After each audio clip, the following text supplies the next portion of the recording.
മുൻ ആഭ്യന്തരമന്ത്രി കൂടിയായ കോൺഗ്രസ് നേതാവ് രമേശ് ചെന്നിത്തലയെ വീണ്ടും ചേർത്തുപിടിച്ച് NSS. NSS പരിപാടിക്ക് മുമ്പ് SNDP യോഗത്തിന്റെ ചടങ്ങിന് ചെന്നിത്തല എത്തും. SNDP യൂണിയന്റെ ശിവഗിരി ഗുരുകുലം തീർത്ഥാടന പദയാത്രയുടെ ഉദ്ഘാടകൻ ചെന്നിത്തലയാണ്. വൈക്കം യൂണിയന്റെ പരിപാടിയിൽ സമ്മേളന ഉദ്ഘാടനമാണ് ചെന്നിത്തലയ്ക്ക്. പദയാത്ര ഉദ്ഘാടനത്തിന് എത്തുന്നത് വെള്ളാപ്പള്ളി നടേശന്റെ ഭാര്യ പ്രീതി നടേശനാണ്.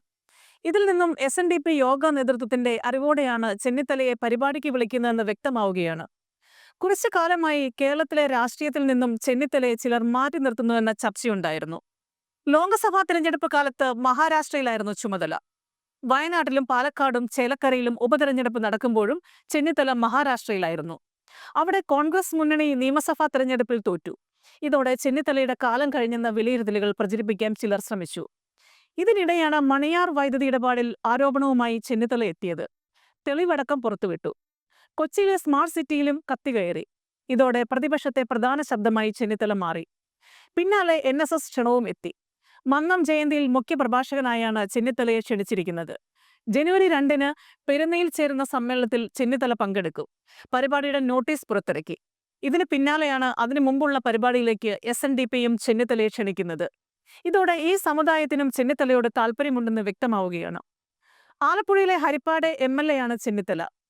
SNDPക്ക് ഏറെ സ്വാധീനമുള്ള നിയോജക മണ്ഡലമാണ് ഹരിപ്പാട്. അതുകൊണ്ട് തന്നെ NSSനൊപ്പം SNDPയും ചെന്നിത്തലയെ ചേർത്ത് നിർത്തുന്നുവെന്ന രാഷ്ട്രീയ സന്ദേശം അണികൾക്ക് നൽകുന്നത് ഏറെ പ്രാധാന്യമുള്ള കാര്യമാണ്. ഹരിപ്പാട്ടെ വിജയത്തിന് ചെന്നിത്തലയ്ക്ക് ഇതും അനിവാര്യ ഘടകമാണ്. NSSനെയും SNDPയെയും ഒരുപോലെ കണ്ട് താൻ ഒരു സമുദായത്തിന് മാത്രം ആളല്ലെന്ന സന്ദേശം നൽകാനും ചെന്നിത്തല ശ്രമിക്കും. ക്രൈസ്തവ മുസ്ലിം മത നേതാക്കളുമായുള്ള സൗഹൃദവും ചെന്നിത്തല ശക്തമാക്കി കൊണ്ടുപോകും.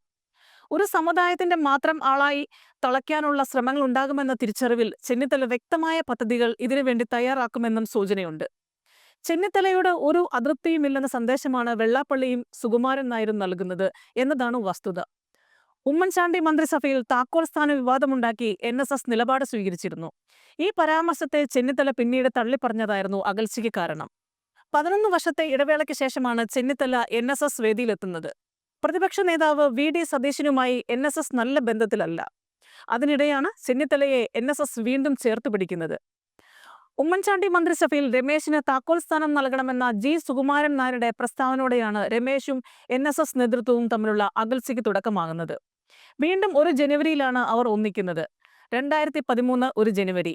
G. സുകുമാരൻ നായർ തിരുവനന്തപുരത്ത് നടത്തിയ ഈ പ്രസംഗം കേരള രാഷ്ട്രീയത്തിന് താക്കോൽ സ്ഥാനം എന്ന പദം സമ്മാനിച്ചു. ഉമ്മൻചാണ്ടി മന്ത്രിസഭയിൽ രമേശിനെ ഉൾപ്പെടുത്തണമെന്നായിരുന്നു സുകുമാരൻ നായരുടെ അന്ത്യശാസനം. KPCC അധ്യക്ഷനായിരുന്ന രമേശിന് ചെറിയ പരിക്കല്ല താക്കോൽ സ്ഥാനം നൽകിയത്. അതിനെ ചെന്നിത്തല തള്ളിപ്പറഞ്ഞു. മന്ത്രിസ്ഥാനം വേണ്ടെന്ന് പറഞ്ഞെങ്കിലും അടുത്ത ജനുവരി 1-ന്, അതായത് 2014-ൽ രമേശ് ആഭ്യന്തരമന്ത്രിയായി. പക്ഷേ രമേശും NSS നേതൃത്വവും തമ്മിൽ അടുക്കാനാകാത്ത വിധം അകന്നിരുന്നു. ഇതാണ് ഇപ്പോൾ മാറുന്നത്.